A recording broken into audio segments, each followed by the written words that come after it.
सद्गुरु श्री ब्रह्म चैतन्य महाराज गोंदवलेकर, इनका प्रवचन 11 अगस्त। संतोष भगवान के सिवाय और कहीं नहीं है। सचमुच जो हमारी बुद्धि को मान्य हो और हमारे अनुभव का हो वो सत्य है, ऐसा मानकर चलने में कोई हर्ज नहीं है। उसमें बाधाएं आने पर हमें उसकी परवाह नहीं करनी चाहिए, किंतु उस सत्य का अनुभव हमें हो इसलिए पहले हमारी बुद्धि स्थिर होनी चाहिए।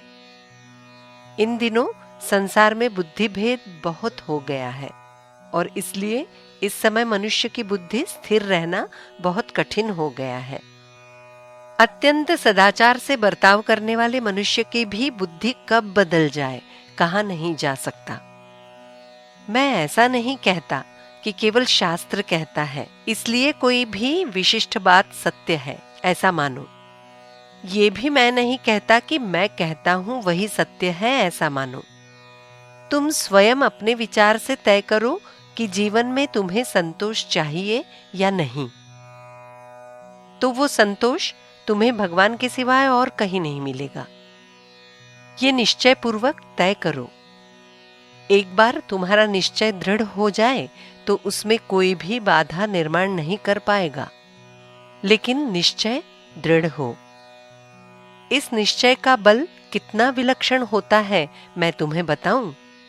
एक गांव में 50-60 साल की आयु वाला बुद्धिमान लेकिन कुत्सित वृत्ति वाला मनुष्य रहता था। टेढ़े मेढ़े सवाल पूछकर मजाक उड़ाने में वो बहुत चालाक था। एक बार एक साधु प्रवचन में तल्लीन हो गया था। तब अचानक बीच में खड़े होकर वो बोला, ओ साधु महाराज, तुम्हारी भक्ति आदि क्या है उसे जरा बंद करो। पहले मुझे ये बताओ कि देश आजाद कब होगा। प्रश्न का उत्तर देते हुए साधु ने शांति से कहा, जवाब तो मैं देता ही हूं, लेकिन अब मुझे पहले ये बताओ कि तुम्हारी ढलती आयु है, अंतकाल कब होगा इसका भरोसा नहीं, तो तुमने गृहस्थी की उपाधि से, देह की व्याधि से और मृत्यु के शिकंजे से आजाद होने का विचार और प्रयत्न कभी किया है? ये मार्मिक प्रश्न सुनकर खिल्ली उड़ाने वाला वो बुद्धिमान चुप हो गया, लेकिन उसका विचार चक्र गतिमान हुआ। दूसरे दिन वो साधु से फिर से मिला और कहने लगा, आज तक मैंने अपने बारे में कभी सोचा ही नहीं था, लेकिन अब मैं क्या करूं? कृपया बताइए। साधु ने कहा, 2 साल मौन धारण करो। उस दिन से उसने दृढ़ निश्चय से मौन धारण किया और नामस्मरण करना शुरू किया। मौन की अवधि समाप्त हुई। साधु से फिर से भेंट हुई तो उसकी आंखों में आंसू उभर आए। गदगद होकर वो बोला, महाराज, मुझे जो चाहिए था सब कुछ मिल गया। मुझे अखंड नामस्मरण से जो संतोष मिला उसकी तुलना में सब तुच्छ है।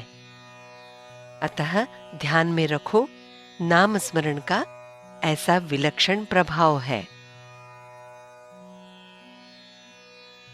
चित्त नाम में रखो, उसे ही सत्य मानो। ये दृढ़ निश्चय करो, मन भ्रांति रहित होगा। जानकी जीवन स्मरण जय जय राम।